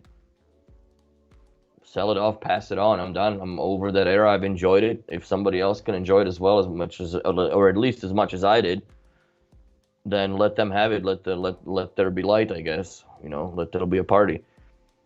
I have no qualms about that, and I actually support it, because then you don't have it sitting on a wall somewhere where somebody else could have been fucking really enjoying the shit out of it. Biomilla and a converter for what? Oh, he thinks you got a Biolink converter. Oh no, I directly RCA into the Master 50 with my record player and a Biomaster. And 9000's not plugged into anything now, is it? At the moment, no. When I use it, I plug it into an M3 and then just share it throughout the house, which works fine. It's actually it's cheaper than a bloody core to do it that way. Winston, god damn it! I don't know if people heard that, but it's cat. But yeah, it's that's how I look at it now. You know, it's the same thing with the and if I'm gonna make this move, then I need to liquidate a whole bunch of stuff. 90s. I thought about them. I honestly thought about liquidating the 90s, but as of October 4th or 2nd, the Costa Rican government approved that you can actually import your household tax-free and one vehicle. Nice. So you're buying a QA tomorrow. No. You know, here's what I'm thinking. Like, I'm gonna go to Costa Rica in November to just scope it all out and shit. But I want to go to San Jose and scope it out there. And I wonder what would be the process to set up a little B&O boutique in San Jose. Would B&O even be interested in doing it? Why not? You can always ask. They have one set up in Lima in Peru. They have like fucking BioVision 1046 on display and shit. If I brought my Avant, I'm light years ahead of them. This is what the future looks like in 10 years. That's right. So I would, yeah, because I think they do a lot of custom orders like through the shop or people there. But I think like there's a lot, not a lot, but I think there is money in Costa Rica. I guarantee you that. But do I want to live in a big city or do I want to live somewhere a little bit off grid and enjoy life more than work? Costa Rica's not that big, is it? No. I mean, compared to you, even if you live an hour away, it's in the city. Oh, fuck all, dude. Like, I mean, you haven't even left your city for an hour driving. Yeah. Then just go fuck around for an hour, dude. Burn a quarter tank, not even get to anywhere. Yay. Back home. Sweet. But yeah, it's I guess I'm my distance perception now is so skewed here, right? Because it's so large of a country. Yeah. Where if you look there's so few people in the middle or in it really. Mm-hmm. So I mean, you're double the population of this country, and the land mass is like 30 times more. Yeah. But it's cold as fuck in here, and it's starting to get cold again. So I'm gonna make this my last winter here. Yeah. So what's this Deezer flow with moods and shit now? Kind of what the moment apparently did. Christian, are you still here? Because you sent this before I could read it. But to my understanding, the Deezer flow doesn't work in the B&O app that where they have access to the Deezer bit, because Deezer wants to keep this proprietary. I kind of want to know if Deezer would let B&O sort of enter the flow stage of the music through their app. I've been talking about this maybe 100 podcasts ago, that there should be a flow. I think when they took off the pattern play for a moment, I said that there should be a flow source on Deezer or a network link. Like there should be. Why isn't it? Yeah, Deezer Flow has been a thing for at least 6 months now, or something similar to it. But you could only access it in the actual Deezer app, and that you then have to AirPlay or Chromecast into whatever. Yes. Which is kind of, for most B&O users, like you feel like it's a step back, because then you're stuck again with your local device having to do the streaming instead of just your local device giving the commands to the streamer. Mm-hmm. And then you get interrupted when you get a phone call. Yeah. Pretty much. So are they rolling this out on what's the update about this? I don't know, because Christian sent it to me while we were already here, and I didn't have time to read it. And I don't know about any of you guys, but talking and chatting and reading at the same time, I'm not that great at it. I can sort of do it.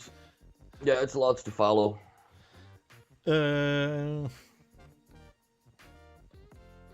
I don't know. I like. Is it gonna be the same thing like what it is now? That if I do the flow and then it fuck up my algorithm because my friend came over and listened to Post Malone and shit, and I despised the fucker, but you know he wanted to hear it in the '90s, and then I go in my car and play Deezer flow, and all of a sudden, like I'm gonna be hit by that nonsense again.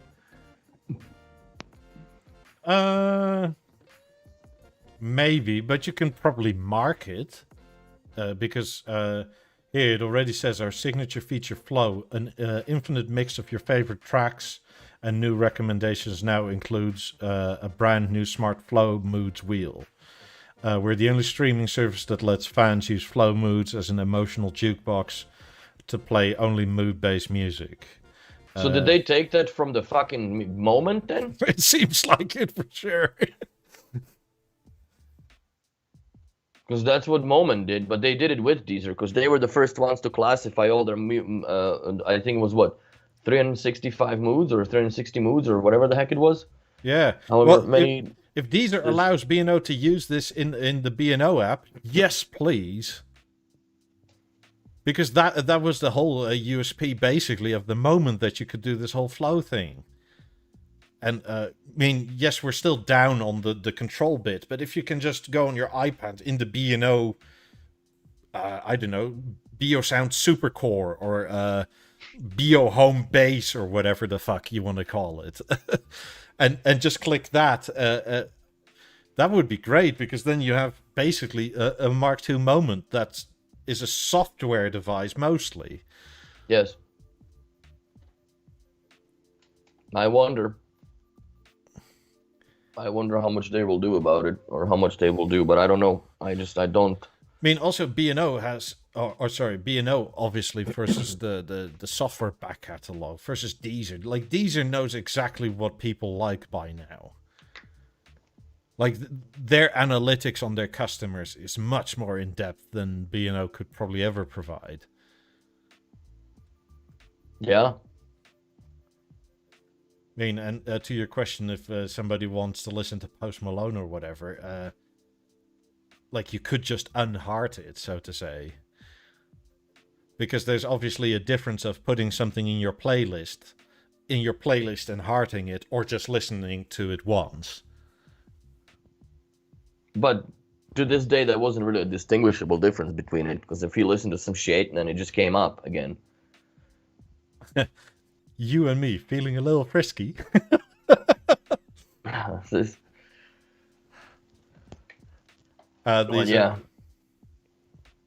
What? So these are the flow moods. You and me, I guess it's romantic tracks and feel good with love and that sort of thing. Motivational, chill, melancholy, focus, and party.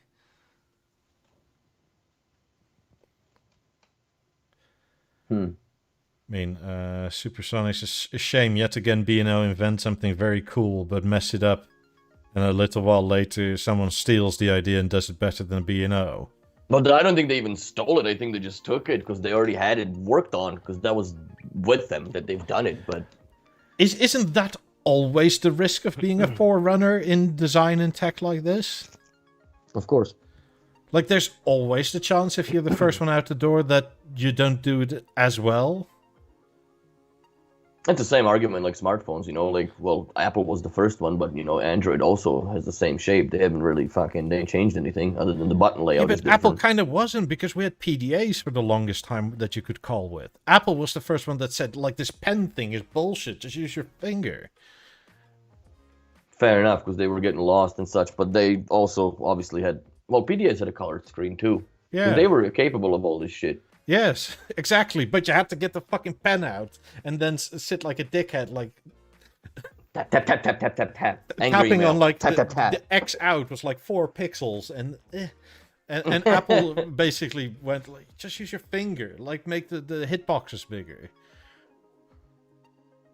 Yeah, also the screen, I guess the screen technology's changed.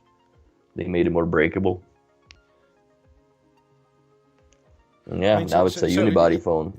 Yeah, Apple definitely wasn't the first. With almost nothing, they were the first, really. Other than execution. The execution was always the best. Yes. And that counts for a heck of a lot. Like, it's unreal to me that a BeoSound 5 is, what, 15 years old now, nearly? Mm-hmm. No, and it came out in, what, 2007 or 8? I guess, yeah. That's nearly 15 years. And it looks modern as all fuck. It looks so modern that people, if you have one in your house, people will walk up to it and touch the screen. Yeah, to wake it up. Yeah. No, I know that doesn't do that. I mean, that is like top trump. Fuck the amount of times I've polished that goddamn screen. Every single client that came to the store, tap tap. I'm like, Jesus, dude, it's not a touch screen. Fuck, you just had KFC. Greasy ass. Biomiller says, personally, I would not care about it. I think he's the flow. I'm an album listener, but I absolutely would be great for the majority of B&O users. I'm generally, if I'm sitting down for music, I'm an album listener too. But if I want background music, I think it's a very nice feature. Mm-hmm. Where just go like, oh, we're having a party, done. But if I'm gonna go, okay, I'm gonna sit down for some proper music, and I'm sort of gonna do like the eyes closed thing and like point where shit is. Albums, sure. Also, not all albums are created equally. I get a lot of joy out of a well done album that is great from start to finish, so to say. Mm-hmm. Like there's loads of bands that have good songs on albums, but if the whole album is on sort of the half of the tracks are like skip, yeah, like filler, skip. Mm-hmm. No, but yeah, it's limited in hardware, but at the end of the day, it still connects to your network. It still can play all your files you have on it, man. 15 fucking years later, and it still works to a limited extent. But that being said, if the internet gets cut, you still have music from Biosound 5 because it has it on the hard drive. Mm-hmm. Where if the shit goes down, internet-wise, then you have nothing to stream. Yeah, I kind of wouldn't be opposed if they made like a sort of remake of the base of the Biosound 5, where you could like have the choice if your turntable connected to it or not, or your CD player or something like that. Yeah. And have some audio out, like several audio in, and that's kind of where the core falls on its ass. It's so limited in what is actually useful, and especially if you look at like 50s and 90s owners, if you want just your 50s and 90s playing, a lot of the people that buy 90s will not settle for PowerLink because audiophile, that sort of thing, right? I guess I'm not in that category. No, I know, nor am I. But on the forum, I see a lot of people with 90s that if they have a core, they go digital out of the core because they don't want to do the PowerLink because reasons. And a DAC on DAC because it's digital to analog over PowerLink and then back again. So they just do it directly into the 90s for that last nth degree, right? Yeah. Which I understand because that's kind of what you partially buy 90s for. Would I personally care? Not really. But I've tried all that stuff, bro. And like they sound so good to me, it just makes no difference really. It's placebo at that point. Like it's just placebo at that point. Because whatever that does with the sound, it's just unbelievable. Like they're just unbelievable. Oh, I totally agree. But if you're gonna maybe even more than you. Like if your hobby, if you literally come home and go, fuck the TV, I'm just listening to music every night as my distraction for the day, then you maybe are going to start noticing it when you literally go from that to a Rune or to like a Lin streamer like Sandeep has. Right. Oh yeah, a few different decks coming into it, of course you would. Yeah, and you're going to play with that, and then you go, because the consensus generally for those people seems to be the core is sort of, it's good, bullshit. but it's, And The then survey said it too, man. It's meh. There's nothing specific or special about it. Yeah, and then you get to the extra meh about, like, it only has Deezer built in. It's not a Rune endpoint. You can use Spotify Connect, Chromecast, and AirPlay. That's basically it. And Bluetooth if you're crazy. Yeah. I mean, like I told Sandeep earlier today when he said he was sick, like, I'll try to do your sort of side of the argument a bit of justice, because I'm much more of, like, we're probably by now 80% movies. So, I like music, but for music, I don't often sit just for sitting to listen to music. Most of the time my music is on is either very loud and you're doing something else, or it's low res background music when people come over for dinner or something like that, right? Which is not at all the same as I want stereo and the best stereo. Because especially when you're walking around, I don't know, vacuuming and the music is on and it's so loud that you can hear it over the vacuum. I'm like, does that need to be in narrow mode? And like, I'm not even at my seat to listen to it. But when I am to listen to that sort of thing, it's 8 out of 10 times it's movies. Mm-hmm. And that's partially why I have so many speakers. Yeah, for me, like, once I move out, I don't know, like, I could care less for TVs and shit. I don't consume movies at all. Like, every now and then. What I watch now was a Squid Game, because there was a Lab 18 in the fucking one of the episodes. Yeah, I saw that. I was doing something, and Michael, come here! It's like, what the fuck's going on? So I saw B&O speakers. It's like, oh, was that it? Yeah, I thought you should know. It's like, Jesus fuck, I thought somebody was dying. Yeah, and you know, like, for the TV, like, I consume YouTube, I guess, the only thing that I do. So if I do go out there, you know, I'm contemplating, like, would I just maybe buy a 77-inch Harmony, because once I'm in Costa Rica, then I can swap that LG panel in time afterwards, right? Type of thing. And you know, trade everything out and maybe get that in a set of 50s. Or just get a set of 50s. Michael Fairland wants to open a B&O shop in Pyongyang with you. Fuck. It'll be like one client, Kim Jong-un. Oh, dude.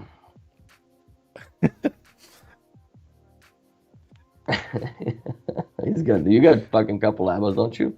I have, I think, 3 ABBA. That's 3 more than you should. Well, I didn't. In all honesty, I didn't buy them. I inherited them. All right.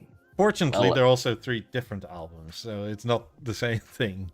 Well, that would have sucked. What kind of horseshit is this? You can sell the rest of them.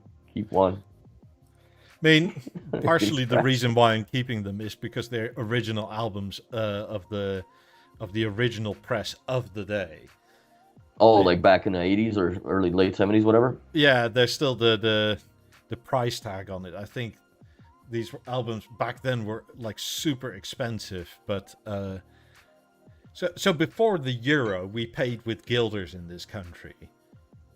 And if I'm not mistaken, the when it was guilders in the last stage, the acronym was GLD. But the old acronym was FL, meaning Florence. Like really old-fashioned speak. So these records still have FL and then the price tag on it. That's how old they are. Holy fuck. Like that changed, I think, mid-80s somewhere.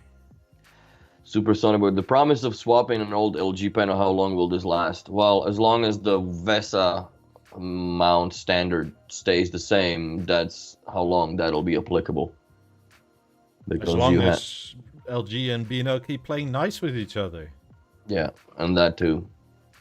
I don't think that LG is going anywhere now with B&O. Like, they're fairly good entrenched. And they have a better technology than Samsung ever did with the LCDs. The best LCD that Samsung ever manufactured to this day, in my opinion, is the one that is inside the BeoVision 755. Even though this, despite the resolution of only 1080p, that thing was as close to a fucking OLED or a plasma as one could ever get. And same with the Avant first generation 85-inch that also had local dimming on it. Also, by the way, anybody that's looking at a general LG screen to buy, if you're also into B&O, your B&O dealer is now an LG dealer. At least in this country, but check with your local dealer. If you buy an LG panel from your B&O dealer, you get a year extra warranty. And your B&O dealer should now be certified LG repair service as well. So if shit goes down, you can bring it back to them instead of a 1-800 number or whatever. Yes, right? Or your big box store, your Best Buy, or your Currys in the UK, or whatever the fuck. And Costco. Yeah, I mean that makes it like you probably don't pay like bargain basement prices, but at least you have an actual service point where somebody's like knows you and will talk to you. Yeah, no, I agree. I definitely agree. And quite honestly, you're supporting his business, not the big box store as well. Because even though he gets a fuck all little of a cut, he's still got a little of a cut. Maybe you take it further and have him install it and set up. Maybe buy a stage too. Fuck it. Live a little. Shit.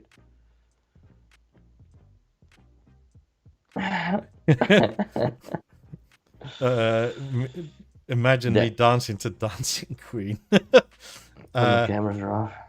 Well, if you super chat me, oh dude, don't 25, even go there. I'll put it in my next video. Okay, yeah, don't make me part of this nonsense. I'll fucking throw up. That's gonna be terrible. I'll have to look at something to do for that. Just open yourself a can of worms now, bro. Somebody's gonna throw $25. Fuck, I'm tempted to throw 25 goddamn bucks, but I'm gonna be nice about it. Yeah. Harry Mark says, do you recommend using WiSA with my C9 TV and B&O speakers? Sure. It depends a bit on where you live and how much Wi-Fi is around you and how much of those Wi-Fi signals are in the 5 gigahertz range. Yeah. Generally, I would say yes. If you're in a sort of semi-normal where there's, I don't know, your signal and then maybe 2-3 others, then it's probably fine. If you live where I live, or Willy, where there's like 75 networks around you and shit. Yeah, it. And half of those are 5G, and the routers that they're on are like, ugh.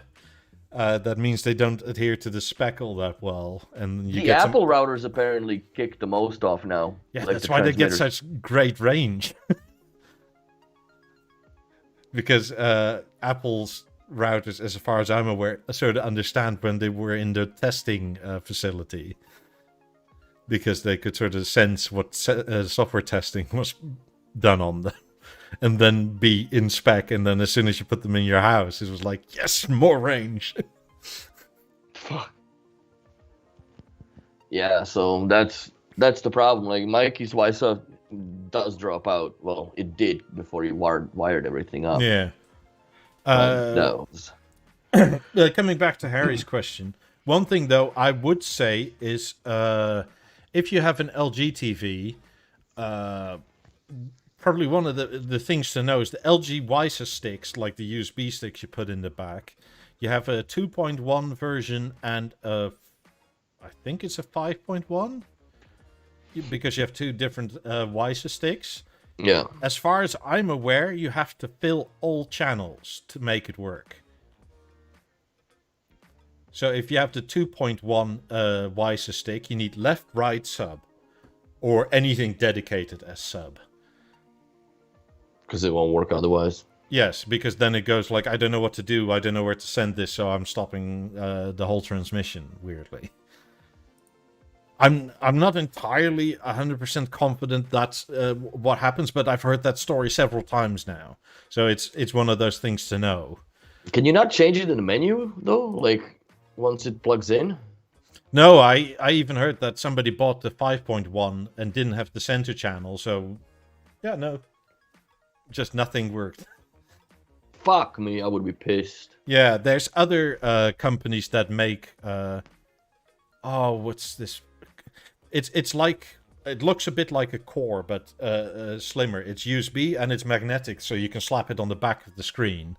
And it also is wise and it does up and down scaling, but it's quite a bit more expensive. I forget the name now. We've covered it before.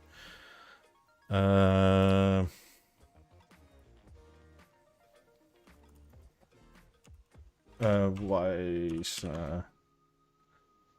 Let's see, what's it called? Oh, the Axim Link. That's it.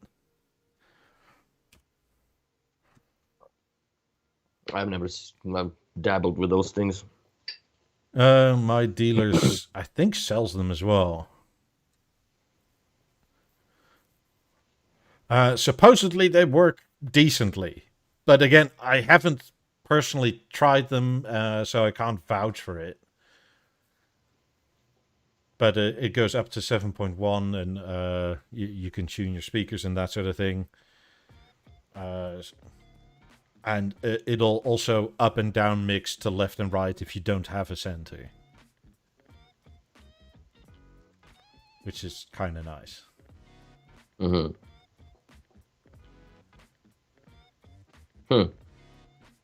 So you can look into that. But then again, BioVision is still the best. I would say so.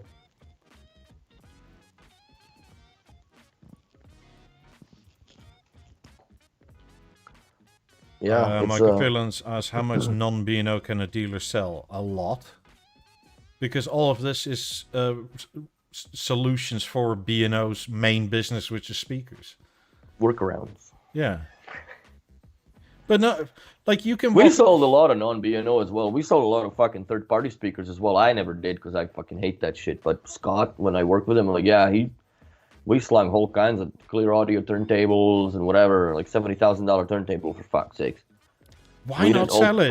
We did fucking all the lighting you could name, Vantage, Lutron, Crestron. We did whatever controls, IP cameras, networks, like all this. Like if I'm gonna do it, it's a one-stop solution, and that's there goes the fucking dance. Thank you, Harry.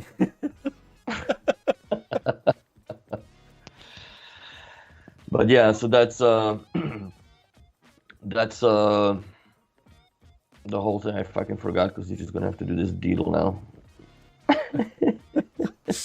I'll have to put it on in some form or another.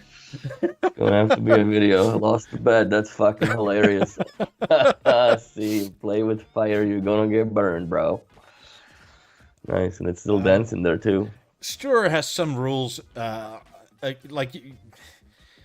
certain. It depends on your contract, quite honestly, and that's dealer specific. No, like you can't bring in like fucking bows and shit, right? Like and start slinging that or Sonos or whatever. Like that wouldn't go good. But if you're, I guess what you're not understanding is that what you as a dealer are selling to a client is a complete solution, and it comes from. We can go from you fucking swiping the finger on the door keypad entry thing that triggers a whole bunch of shit if you want it to. Then it depends on the light day and whatever. And all whatever you want can be controlled by your B&O remote. That's basically the sell. And how they get there, it's not just by fucking buying 3 Biosound ones. You know what I mean? Or our friend Geomir with the speakers outside. The outside speakers are Bowers and Wilkins because they make a specific outdoor speaker he likes, then there's a other third-party cable with another third-party amp, but the music in is through a core, and the B&O dealer will set it up. Yeah. I mean, it all works in the same ecosystem. The same if you can ask your dealer to do the whole home automation, if you will, and then you can say, I want Crestron or Control 4 or Lutron, and it's sort of up to your dealer to figure it out. Quite honestly, like when I do a deal and I do a full house automation and all that jazz, like with the lighting and such, B&O sometimes maybe goes up to 40% of the entire cost of the automation, and that's like big ticket items and stuff. Otherwise, it's usually not even 25 to 30%, and the rest is all lighting. The automation is like thermostats and fucking this and that, and you know, B&O doesn't make DVD or Blu-ray players. They don't make Apple TVs. That still fucking cost. Like all of that goes into the project. So, yeah, and labor. And wiring. Like B&O's cables are good, but I prefer to go for in-walls. I prefer to go with AudioQuest. Yeah, they just better copper. So that's and those are not cheap, right? So if you think about all of those aspects, like when it comes down to it, like yes, you have let's say a 55 or 65 inch Eclipse, but then you have 4 sources on it that are going through the $7,000 HDMI matrix and shit. And whatever you have a high-end DVD player or Blu-ray like Oppo, that's another $1,500, right? So it's just there's so many things that hi Henrik that come into it that damn. Well, what's up, Henrik? Henrik said the same company that the dealer should have sold Origin Acoustics instead of B&W. Yeah, I understand, but if the customer is set on Bowers and Wilkins, but do you tell him no? We had a whole bunch of deals where back in the day, BioVox 1s, the elliptical passive speakers was the only solution from B&O, right? But then Stealth Acoustics came out and you couldn't see, just the shit came off the wall. Like you're just playing, a wall was playing. Doesn't matter anymore, man. Even though they sound like shit, clients want them. I want the non-visible speakers, boom, done. And you know what? Fuck it. We still ran them off the passive kit. It still was on the master link, but it just wasn't. It wasn't what I would like to sell or would have sold, and sometimes you just can't do it. So that's basically, I guess, where my point is. Oh, hello, John. So apparently John subscribed now to Twitch. Oh, sweet. Hello on your Twitch business. Come join us tomorrow if you're free tomorrow. That's right. Everybody on YouTube, if you want to come and join John tomorrow, hopefully he'll agree, then become a member. Or come follow us on Twitch. That's fine too. As per usual, Mondays are shooting the shit kind of day, so it can be B&O. If you saw last week's, there was a lot of B&O, but it was a lot of frustration. That is gone in 8 days. So if you want to watch it, better be quick. Yeah. Because I'm still not sure I'll show those saucy pictures with B&O and their fucking product numbers that are the same, but then the products are not the same. Dude, you got bigger shit to worry about. You gotta make a fucking TikTok video with ABBA in the background playing and shit. Well, Harry actually didn't say he requested that. You said I bet anybody 25 No, bucks. I didn't say anybody, but I will do. Look at you fucking politically peddling the fuck out of it. God damn. But I will do it in my next product video, because if I do it in stream, the stream will get taken down. Especially, not so much for me dancing. That's not the offensive part, according to me. It's the tune. Yes. I have to pay Bjorn and Bjorn, or whatever their names are. They're still alive and married. Oh no, they just come out with a new album, I think. Really? Yeah, and What, it's all spelled digital ABBA somehow. backwards now? Fuck. Yeah, Jesus. Wow. It's Well, it's one of those things. terrible. Yeah. No, but make either a better core or remake a moment or a Biosound 5. Biosound 5, really. Leave the head unit if you don't think you can make that profitable. But I think they could make a Biosound 5 fit into the Biosound 5 chassis nowadays with how much there is. So yeah, I think so too. It's I'm just like I said, it's not really my piece of cake. In the end, like I said, most of my music is more sort of relaxed and laid back or doing other things. But if most of the people say, I don't know, let's say between 2 and 3 grand, I'm just very skeptical that in this day and age, what we all want, we can get for that price. This whole sort of debate a bit, or this back and forth, I don't think we really came to a consensus, but it sort of reminded me of the Stage Plus or whatever people wanted, right? yeah. Like, we want a stage that can do more. And for that, I also said, like, people said, oh, I would pay, I don't know, 2,500. And it was like, yeah, that's the absolute minimum parts cost at that point. Like, you pay 5 if it does what everybody wants it to do. Yes. Because a DSSE board is 800-900 in repair cost. So if you add that to a stage, then you're at 2.5 grand. Plus, needs to make some money. That's for the basic one. It's like, ugh. Yeah. But I'm gonna have to call it, my friend, because it's a Thanksgiving dinner today, and my mama is coming over in about an hour. And it's not like I have to clean the apartment or anything, but I just gotta get some shit ready. When will you get your BLI? I don't know. I talked to the guys in Quebec Sun. They never sold a BLI before. So I'm gonna be their first order. He didn't even know what the process is to order it because it's not.